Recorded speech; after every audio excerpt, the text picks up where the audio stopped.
Hello, welcome to EPG Pathshala Biophysics, Paper 2, Quantum Biophysics.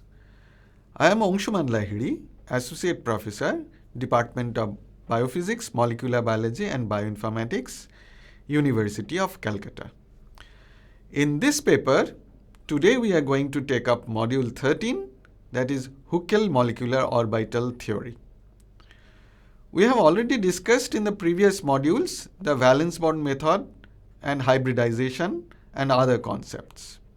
It is definitely possible to apply the valence bond method to understand the electronic properties of benzene and other aromatic hydrocarbons, but the calculations become somewhat complicated. Instead, in this module, we shall discuss a simple treatment of conjugated and aromatic molecules, which was forwarded by Huckel in the 1930s. This method, along with its various extensions and modifications, has been applied widely in organic chemistry and has come to be known as the Huckel molecular orbital theory.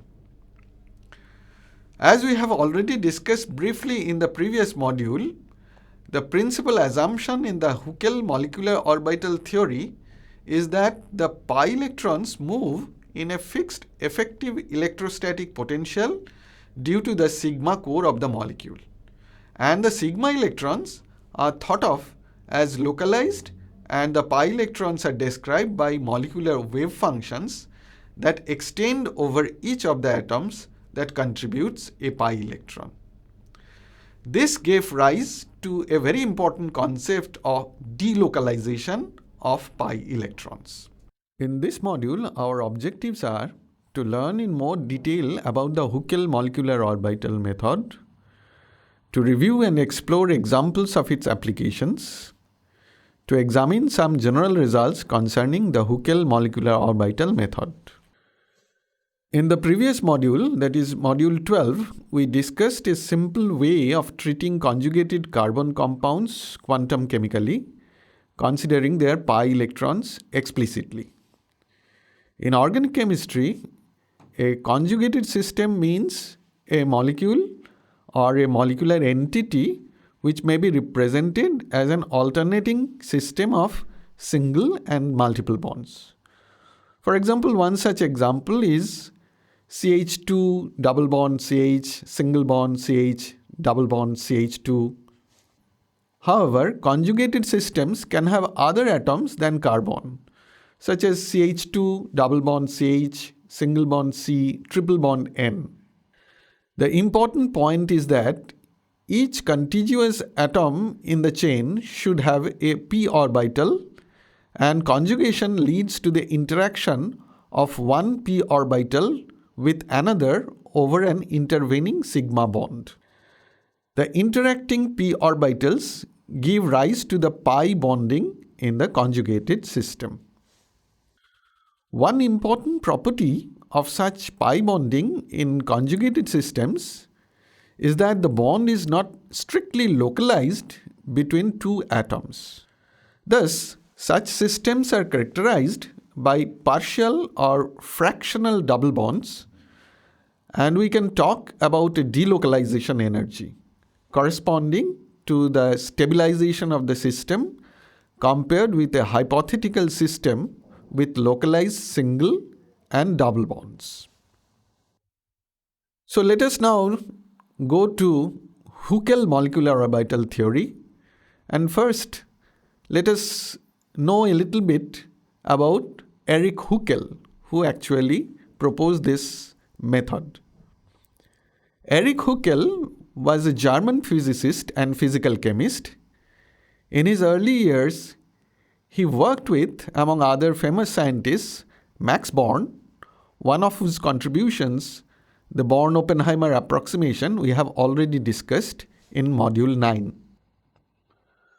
With Max Born, Huckel worked on the quantum theory of polyatomic molecules, and this exercise trained him in quantum mechanics and also aroused his interest in matters related to molecules. In modern day parlance, we may call the subject area of his research as chemical physics. Afterwards, he worked for some time with Peter Debye, a Nobel laureate in chemistry, which led to the formulation of the famous Debye-Huckel theory of electrolytic solutions. In the 1930s, Huckel gradually became more interested in the new developments that were taking place in the area of quantum mechanics and were being carried out by his compatriots such as Pauli, Heisenberg, and others. His first major work in this area was to construct, on the basis of quantum mechanics, a theory of double bonds in molecules such as ethylene.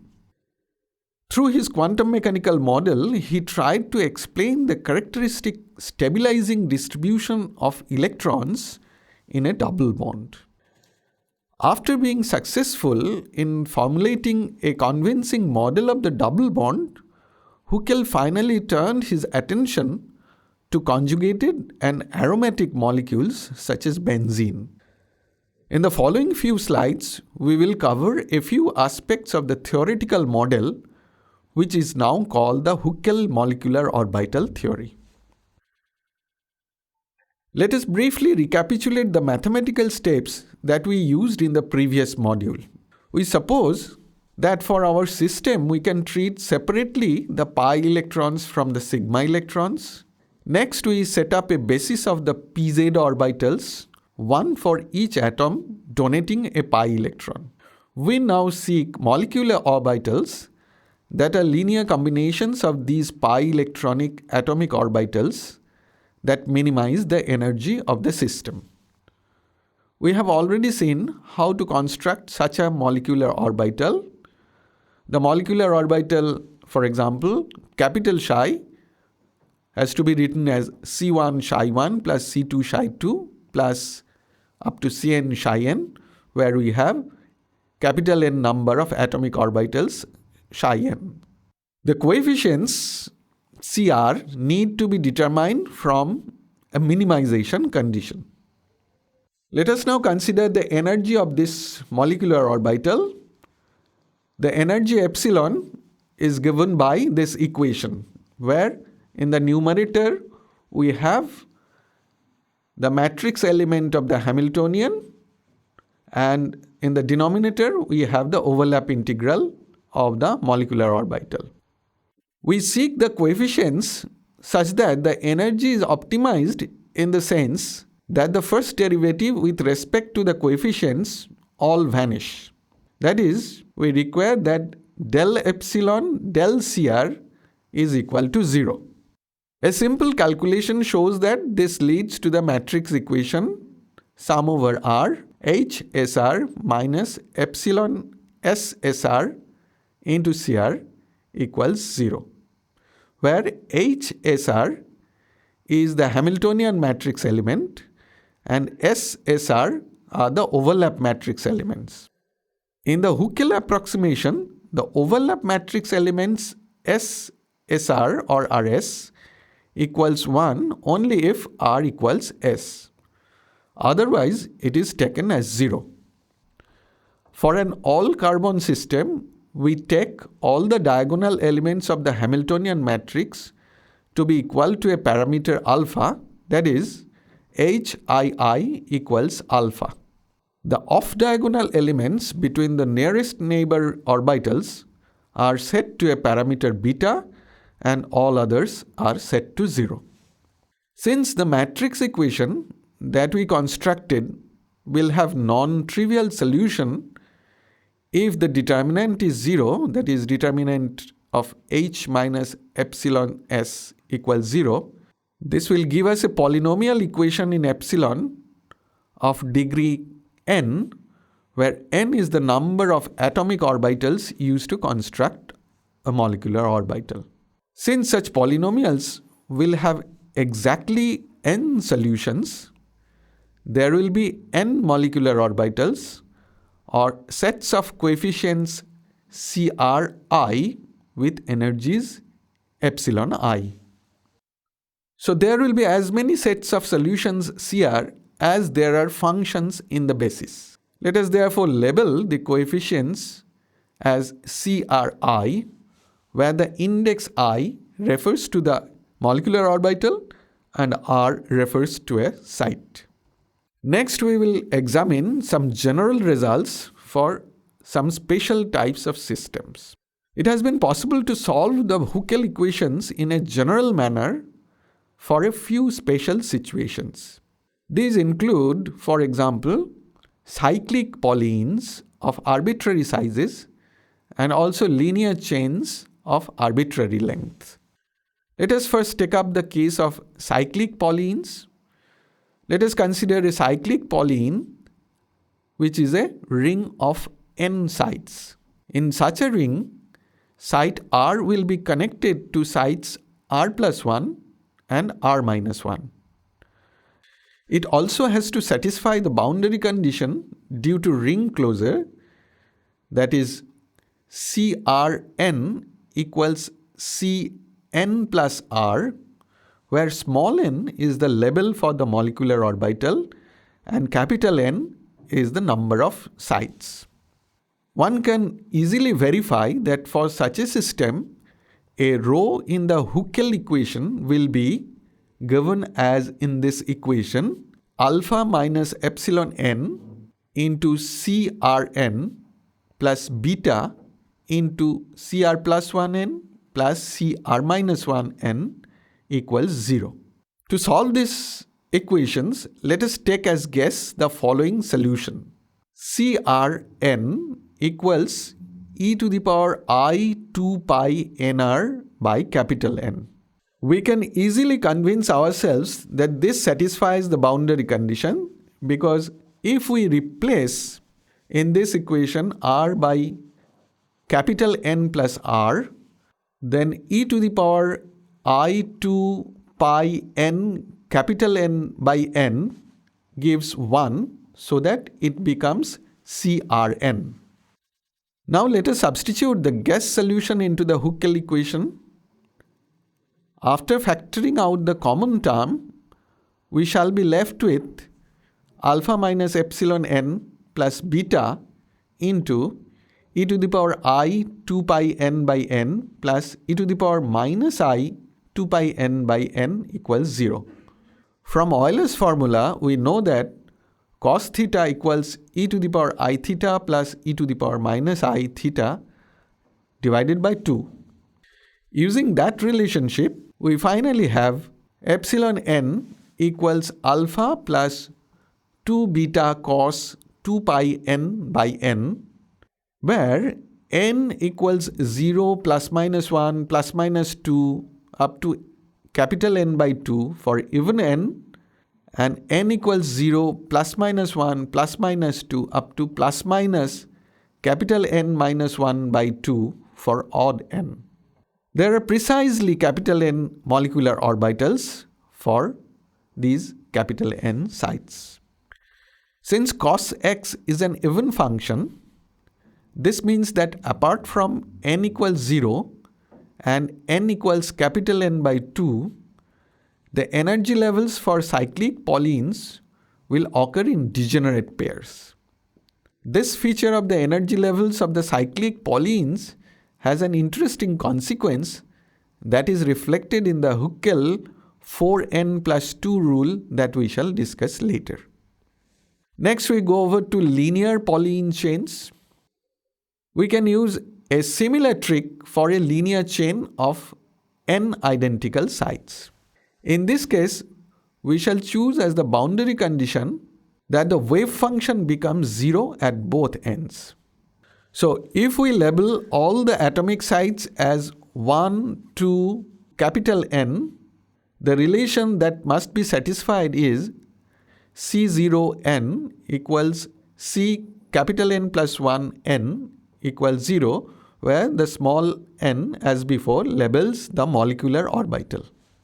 Let us take as guess solution a sign function such as CRN equals sin n pi r by n plus 1. Putting r equals 0 and r equals n plus 1, we can see that this function becomes 0 satisfying our stipulated boundary conditions. Now, as before, we substitute it in the Huckel equation and we get a somewhat long expression governed by this equation: alpha minus epsilon n sine n pi r divided by n plus 1 plus beta sine n pi r plus 1 divided by n plus 1 sine n pi r minus 1 divided by n plus 1 equals 0. To simplify this, we use the identity sine a plus minus b equals sine a cos b plus minus cos a sine b. So the equation becomes alpha minus epsilon n sine n pi r by n plus 1 plus beta sine n pi r by n plus 1 into cosine n pi by n plus 1 beta sine n pi r by n plus 1 into cosine n pi by n plus 1, that is equal to 0. So finally we get, after removing all the sine terms, epsilon n equals alpha plus 2 beta cosine n pi by n plus 1. This looks similar to the energy level expression obtained for the cyclic polyenes, but actually they are not identical. An important difference is that the linear chain lacks the doubly degenerate energy levels that were present in the cyclic system. So let us take some particular examples like butadiene. Butadiene, that is C4H6, is a planar chain molecule having 4 pi electrons in a row. We can think of the formation of butadiene as 2 ethylene molecules joined by a covalent bond. Now we can use results from our previous derivation of energies for a linear polyene chain. And since n equals 4 for butadiene, we have the energy levels as epsilon n equals alpha plus 2 beta cosine n pi by 5. Putting n equals 1, 2, 3 and 4, we get up to the first decimal places. Epsilon 1 equals alpha plus 1.6 beta, epsilon 2 equals alpha plus 0.6 beta, epsilon 3 equals alpha minus 0.6 beta, epsilon 4 equals alpha minus 1.6 beta. Since the Huckel parameters alpha and beta are both negative, epsilon 1 has the lowest energy. Both epsilon 1 and epsilon 2 having energy levels below alpha correspond to the bonding orbitals pi 1 and pi 2. All 4 pi electrons in the ground state of the molecule fill up the 2 bonding orbitals. The remaining 2 energy levels correspond to the antibonding pi 3 and pi 4 orbitals. So in this figure you can see how the energy levels are for butadiene and how the 4 electrons are filling up the 2 bonding orbitals pi 1 and pi 2. Now by definition, epsilon 2 is the energy of the highest occupied molecular orbital or the HOMO. Similarly, epsilon 3 is the energy of the lowest unoccupied molecular orbital or the LUMO. The most preferred transition in a molecule is from HOMO to LUMO, and the energy cost corresponding to it is taking beta equals minus 2.8 electron volt, delta epsilon equals epsilon 3 minus epsilon 2, and that is equal to minus 1.2 beta, and that should be equal to 3.4 electron volt. This being the minimum energy, this transition takes place at the longest wavelength called the characteristic absorption wavelength of the molecule. From the energy level occupation at the ground state, the total ground state energy of butadiene comes out as epsilon 0 equals 2 epsilon 1 plus 2 epsilon 2, and that is equal to 2 into alpha plus 1.6 beta plus 2 into alpha plus 0.6 beta, that is equal to 4 alpha plus 4.4 beta. Here we have very conveniently ignored the repulsion among the electrons. If we consider that the total energy of the 2 pz electrons in the 4 isolated carbon atoms is 4 alpha, the lowering of energy due to the formation of the pi bonds is 4.4 beta. The magnitude of this energy is the total delocalization energy for the pi electrons in butadiene. The pi energy per electron is then the absolute value of 1.1 beta, which is about 3.1 electron volt. If we compare this stabilizing energy with that in ethylene, which was found to be the absolute value of 2 beta in the previous module, we observe that the butadiene molecule has an extra stabilization of absolute value of 4.4 beta minus 2 into mod 2 beta, that is equal to mod 0.4 beta, that is roughly equal to 1.1 electron volt. Such stabilization may have favored the polymerization of molecular units rich in pi electrons during prebiotic evolution. In the previous module, we have seen how to write the Huckel matrix equation in terms of the variable x, where x was equal to alpha minus epsilon by beta, and indicated how to obtain the expansion coefficients CR in the molecular orbitals. If we carry out that exercise for butadiene with the values of epsilons substituted and take care about the normalization, we get the following values for the lowest orbital: C1 equals 0.37, C2 equals 0.60, C3 equals 0.60, and C4 equals 0.37. In the same manner, we can calculate the coefficients for the other 3 orbitals.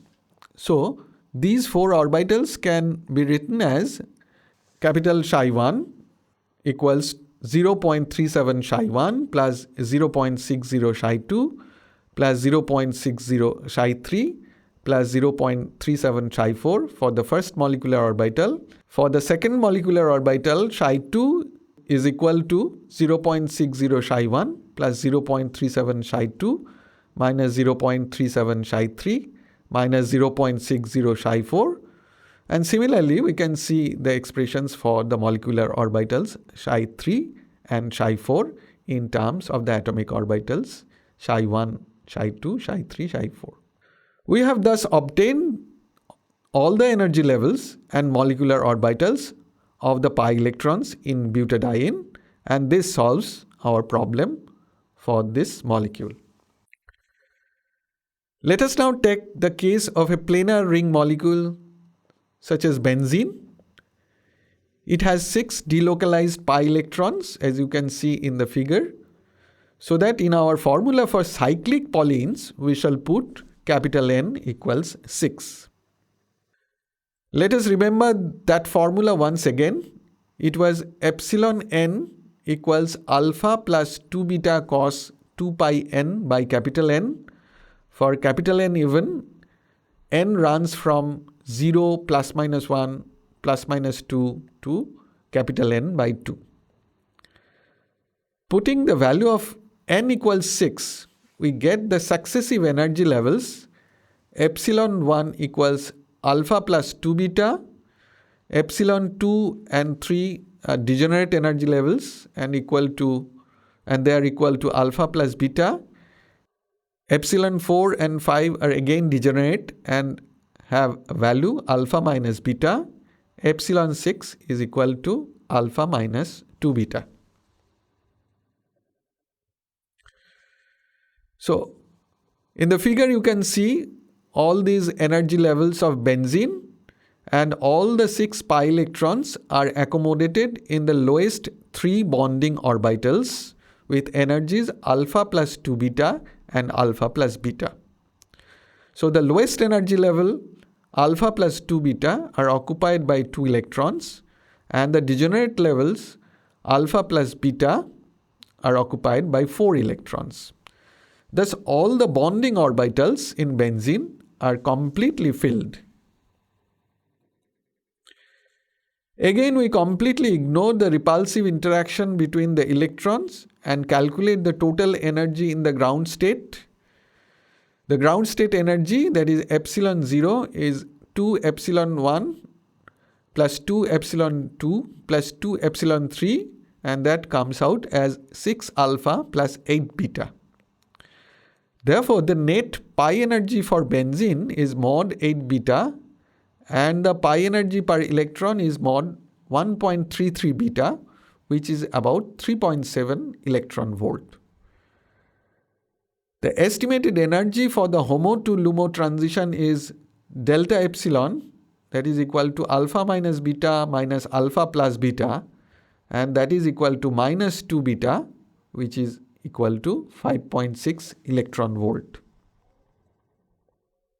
We now obtain the molecular orbitals Ψ1, Ψ2, Ψ3, Ψ4, Ψ5 and Ψ6 by solving the Huckel matrix equation as before and taking into consideration the normalization constraint C1 square plus C2 square plus C3 square plus C4 square up to C6 square equals 1.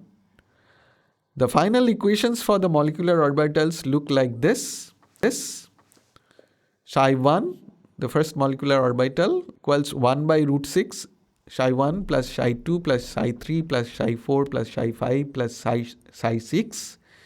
Ψ2 equals half Ψ1 plus Ψ2 minus Ψ4 minus Ψ5, and the rest of the molecular orbitals are as follows.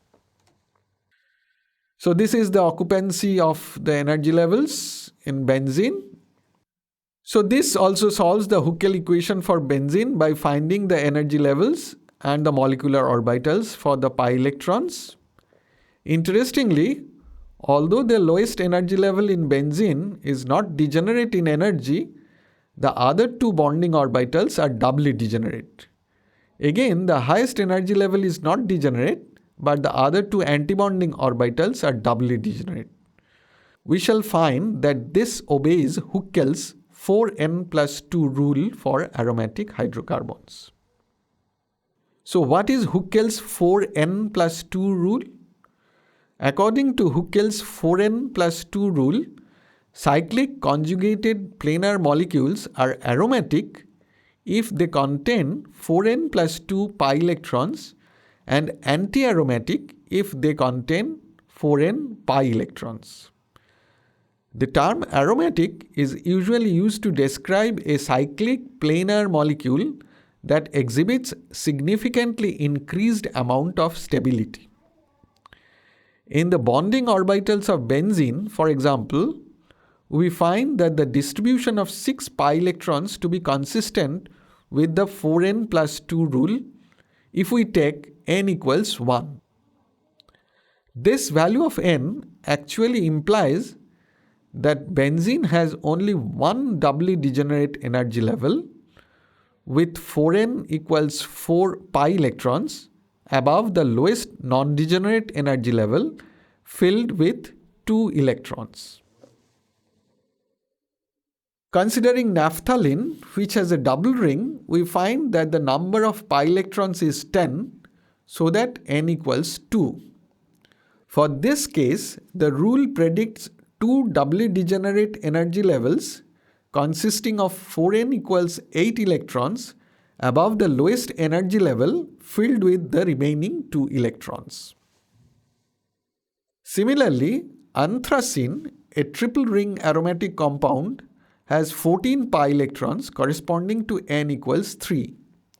As before, this means that in anthracene, the pi electrons are distributed in 3 doubly degenerate energy levels consisting of 4n equals 12 electrons above the lowest state filled with the remaining 2 pi electrons. A related concept is anti-aromaticity. Anti-aromatic compounds have cyclic pi electron systems with 4n pi electrons. In contrast to the aromatic compounds, they are characterized by high instability and reactivity. It appears that Huckel's 4n plus 2 rule can only be justified for monocyclic systems like benzene, 10-aniline and 14-aniline. So the results for naphthalene and anthracene showing degenerate energy levels according to the 4n plus 2 rule may be considered empirical and approximate. In a certain sense, the highly stable aromatic hydrocarbons have a pi electron distribution like closed shell atoms like helium or neon. In the case of the aromatic molecules, the closed shells consist of bonding orbitals with all the energy levels fully occupied by pi electrons according to the Huckel's 4n plus 2 rule, where n equals 1, 2, 3 and so on. Let us now briefly discuss some interesting results for alternate and non-alternate hydrocarbons.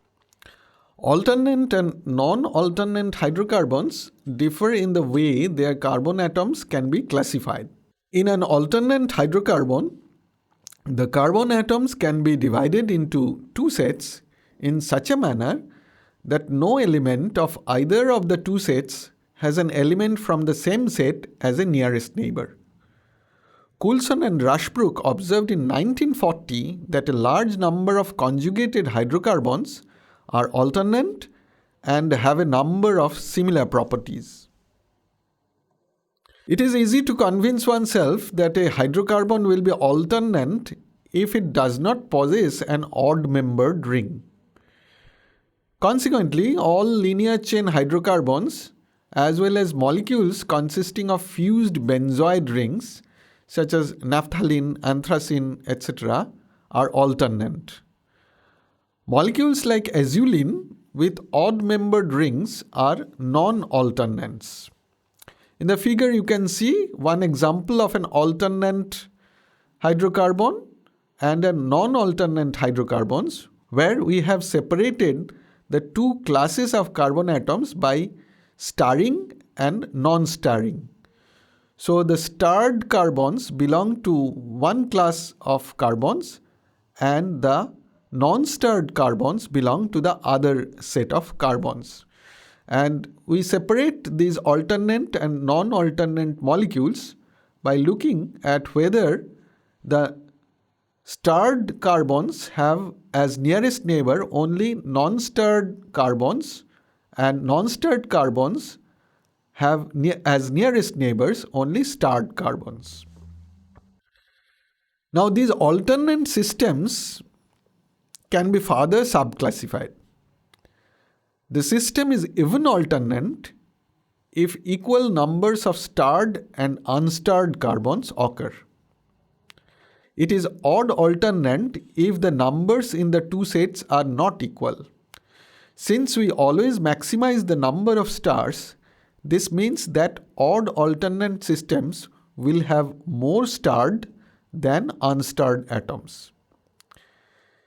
In the figure, A, like all linear systems, is an alternate hydrocarbon. The ones with even numbers of atoms are even alternate. With odd numbers, they are odd alternate. In the figure again, structure B, naphthalene, is an even alternate species having 5 starred and 5 unstarred carbons. Now, Huckel theory predicts the following properties for alternate systems. The energy levels of alternate hydrocarbons are symmetrically placed about an appropriate zero level, and that is alpha.